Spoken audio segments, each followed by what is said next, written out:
Hello दोस्तों, नमस्कार। SM किसी चैनल में मैं आप सभी लोगों का दिल से बहुत बहुत स्वागत करता हूं। सो दोस्तों, अभी की अगर हम लोग बात करें तो आप सभी लोगों को पता ही है, बाजार में अच्छी खासी गिरावट अभी भी लगातार यहाँ पे जारी है। ठीक है, याद रखना, मार्केट कभी भी एकदम ऐसा सडनली गिरता है नहीं। ऐसा मतलब गिरता तो है, बट बहुत रेयर सर्कमस्टेंसेस में हम लोग को इस प्रकार की एक झटके में बड़ी गिरावट देखने को यहाँ पे मिल जाती है। उसके लिए बहुत बड़ा कारण भी होना चाहिए। ठीक है, अभी लेटेस्ट अगर बात करें तो कोविड के वक्त हम लोगों ने इस प्रकार की गिरावट देखी थी। ठीक है, और ऐसी सिचुएशन यूजुअली बार बार तो आती है नहीं। ठीक है, 5 साल में कभी एक बार, 10 साल में कभी एक बार देखने को मिल जाता है। वरना मार्केट की अगर हम लोग बात करें तो यूजुअली गिरावट ऐसे धीमे धीमे ही देखने को मिल जाती है। एंड ओवरऑल अभी आप देख सकते हो मार्केट ऊपर से बहुत अच्छी तरीके से, अभी 10% एग्जैक्टली तो नहीं कह सकते, ठीक है, बट फिर भी 8-9% के आसपास हम लोग को गिरते हुए देखने को यहाँ पे मिल चुका है।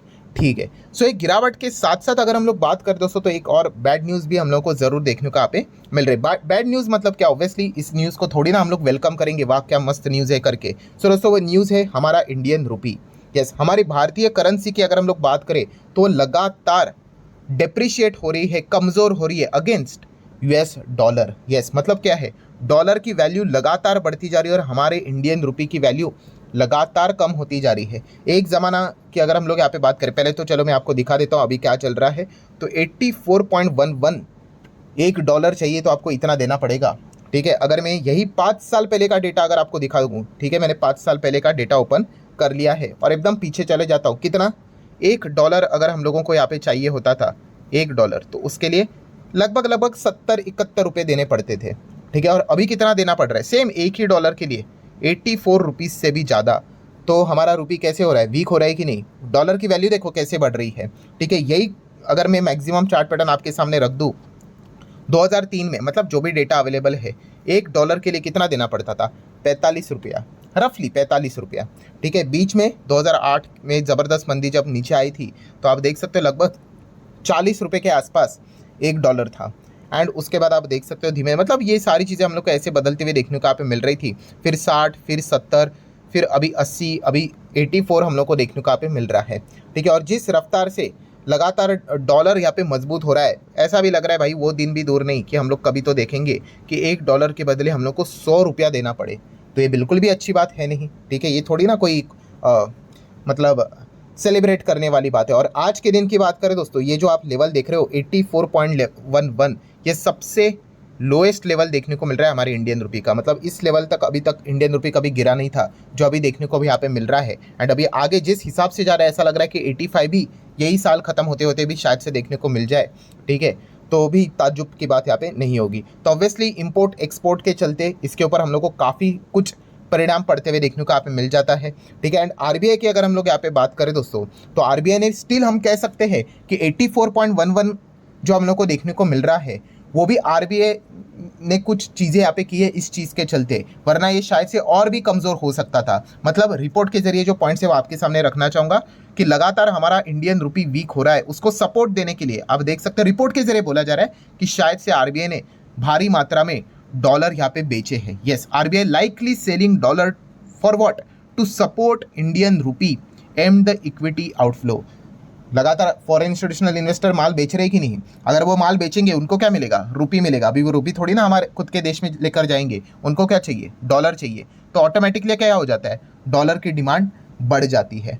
ठीक है, एंड डॉलर की डिमांड जब यहाँ पे बढ़ेगी तो क्या हो जाएगा, ऑटोमेटिकली डॉलर हम लोग को मजबूत होते हुए देखने को यहाँ पे मिल जाता है। तो ये पूरा समीकरण अभी तक हम लोग को देखने को मिल चुका है एंड इसका इम्पैक्ट डेफिनेटली अगर हम लोग बात करें तो ओवरऑल हमारे इकोनॉमी के ऊपर, मार्केट के ऊपर एंड कुछ सेक्टर्स के ऊपर भी हम लोग को देखने को मिल जाता है, कुछ बिजनेसेस के ऊपर भी देखने को मिल जाता है। अभी आप ये पूछोगे कि पॉजिटिव देखने को मिल जाता है कि नेगेटिव देखने को मिल जाता है, डिपेंड।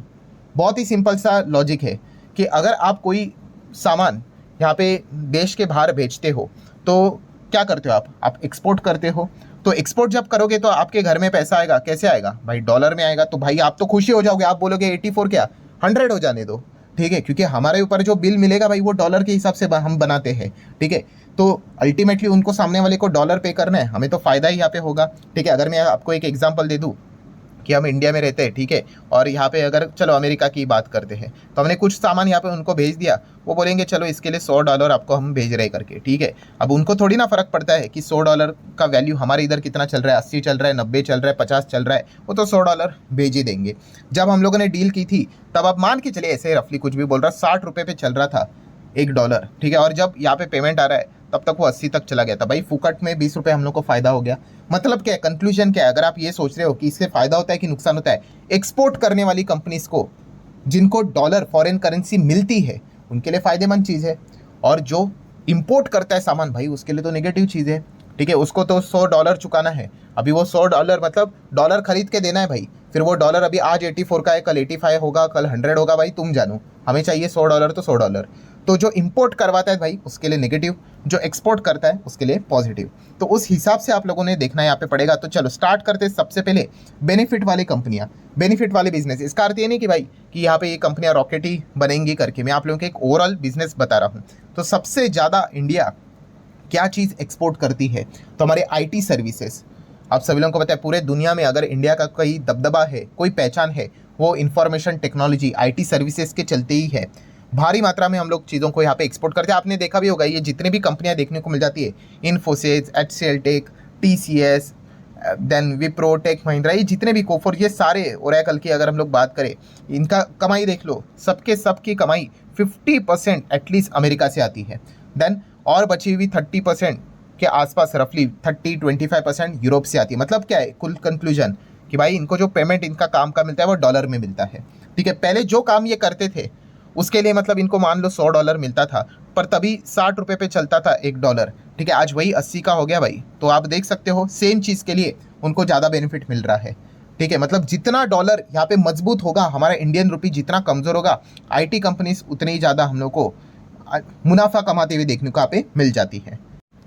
एंड ये ऐसा मुनाफा होता है जो कि आप कह सकते हैं फ्री का मुनाफा है ना, ठीक है। अब ये जो कॉन्ट्रैक्ट यहाँ पे बना है, इन्फोसिस ने मान लो कोई डील यहाँ पे की है और उन्होंने बोला है भाई $500 लगेंगे इस चीज़ के लिए, ठीक है भाई। वो सामने वाली कंपनी $500 दे देगी, उनको थोड़ी ना कुछ पता है कि अभी डॉलर 30 चल रहा है कि 300 चल रहा है, ठीक है। तो इस प्रकार से यहाँ पे इन कंपनीज को बेनिफिट होता है। नेक्स्ट अगर हम लोग बात करें तो दोस्तों हमारी pharma industry, yes, pharma companies भी भारी मात्रा में दवाइयाँ एक्सपोर्ट करती है, ठीक है। तो इसी चीज़ के चलते जो ये फार्मा कंपनी, सन फार्मा की अगर हम लोग बात कर ले, लुपिन की अगर हम लोग बात कर ले, डॉक्टर रेड्डीज तो है ही, आप सब लोगों को पता ही है, ठीक है। तो ये जो कंपनियां हम लोग को काम करते हुए देखने को मिल जाते हैं, विदेश में बहुत सारी कंपनीज है, ठीक है। तो इनका भी सेम वही चीज़ है कि दवाइयाँ क्या कर ली उन्होंने, एक्सपोर्ट कर ली, ठीक है। तो पैसा जो इनको यहाँ पे मिल रहा है वो किससे मिलता है, डॉलर में मिलता है, फॉरेन करेंसी में मिलता है। तो अच्छी बात है भाई, वो बोलेंगे आज 84 है, कल 90 भी हो जाए तो इनको तो फ़ायदा ही होगा, क्योंकि अल्टीमेटली डॉलर तो फिक्स है भाई कि $1000 आना है कि $5000 आना है। वो कन्वर्ट करने जाएंगे, 80 का अगर 90 हो गया तो फालतू में उनको $10 पर डॉलर के हिसाब से एक्स्ट्रा मिल जाएगा। सो IT sector and pharma sector ये मोस्ट बेनिफिशियल सेक्टर होते हैं जब भी डॉलर यहाँ पे मजबूत होता है अगेंस्ट द इंडियन रुपी, और वीकेंड से हमारा रुपी जब वीक होता है तो फार्मा एंड IT को लॉन्ग रेंज में अच्छा खासा बेनिफिट यहाँ पे मिल जाता है। नो डाउट इसका अर्थ ये नहीं कि हर कंपनी में नोट बटेंगे, आपको ये चेक करना पड़ेगा कि कौन सी कंपनी सबसे ज़्यादा एक्सपोर्ट बिजनेस में एंगेज्ड है, ठीक है। अभी कोई कंपनी फार्मा दवाई बनाती है और भारत में ही बेचती है ज़्यादा से ज़्यादा, तो फिर उस कंपनी को इतना कोई फ़र्क नहीं पड़ेगा, ठीक है। तो ये कॉमन सेंस हम लोगों में ज़रूर यहाँ पे होना चाहिए। नेक्स्ट अगर हम लोग बात करें, टेक्सटाइल वाली भी बहुत सारा, बट यहाँ पे मिक्स रिएक्शन है, कुछ कंपनियां एक्सपोर्ट करती कुछ नहीं करती है। सिमिलर वे ज्वेलरी सेगमेंट में भी वैसा ही है कि कुछ कंपनियां एक्सपोर्ट, बट ज्वेलरी में देखा गया खास करके डोमेस्टिक मार्केट में ही ज़्यादा फोकस रहता है। हाँ, ऑटो एंसेलरी में बहुत है, गाड़ी के पार्ट से रिलेटेड, जैसे कि आपको भी पता है भाई, मदरसन इंटरनेशनल की बात कर ले, भारत फोर्ज की बात कर ले, देन टायर वाली कंपनी बालकृष्णा इंडस्ट्री की बात कर ले, ठीक है। ये अपनी चीज़ों को एक्सपोर्ट करवाते हैं, तो इनको जो पैसा आता है भाई वो डॉलर में आता है, ठीक है, यूरो में यहाँ पे आता है, फॉरेन करेंसी में आता है, तो इसका बेनिफिट इनको ज़रूर यहाँ पे हो जाता है।